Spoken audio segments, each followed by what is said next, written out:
Bom, então vamos resolver essa questão de Química do Enem 2021, caderno de provas azul. Questão 134.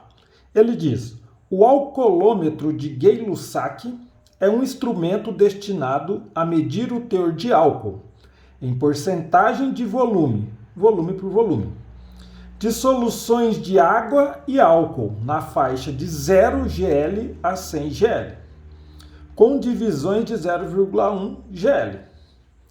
A concepção do alcoolômetro se baseia no princípio de flutuabilidade de Arquimedes, semelhante ao funcionamento de um densímetro.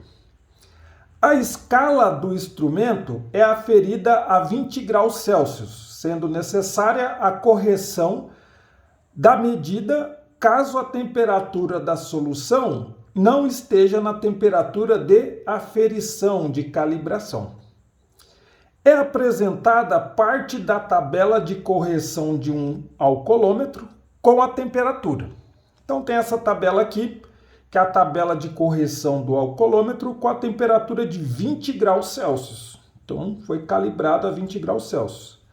Então, ó, 35 gl é para uma temperatura de 20 graus Celsius. Então ele corresponde a 35. Para uma graduação GL de 36 gl, a 20 graus Celsius, ele corresponde a 36. Agora, o que ele colocou aqui? Aumentando a temperatura em graus Celsius. Ó, temperatura em graus Celsius. Aumentando a temperatura, o que a gente observa na tendência da medida? Ela diminuía. O GL, ele vai diminuindo.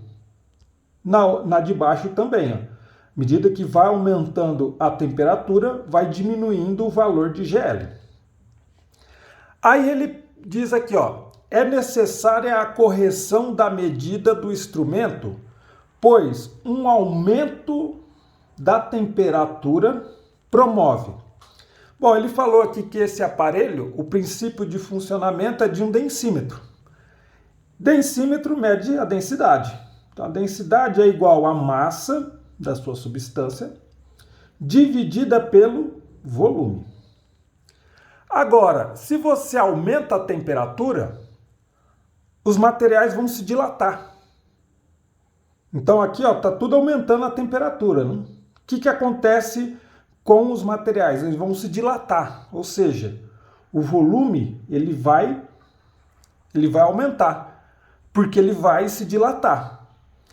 Em consequência disso, o que vai acontecer com a densidade? A densidade ela vai diminuir. Porque o volume vai aumentar e a massa vai continuar constante.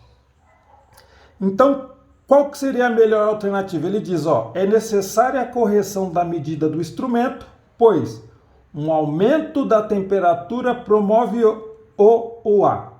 Alternativa A, o aumento da dissociação da água? Não, o aumento da temperatura vai dilatar o álcool, né, e vai diminuir a densidade. Então vai dilatar, vai aumentar o volume. Então a alternativa A não pode ser, a gente pode eliminar. Alternativa B, o aumento da densidade da água e do álcool. Não, a gente viu aqui que nessa relação a densidade vai diminuir. Então a alternativa B não pode ser. Alternativa C, mudança do volume dos materiais por dilatação? Verdadeiro. Tá? Então, aumentando a temperatura, aumenta o volume por dilatação, a densidade diminui. Por isso que ocorre esses dados aqui nessa tabela. Então, a alternativa correta vai ser a alternativa D de dado. Valeu!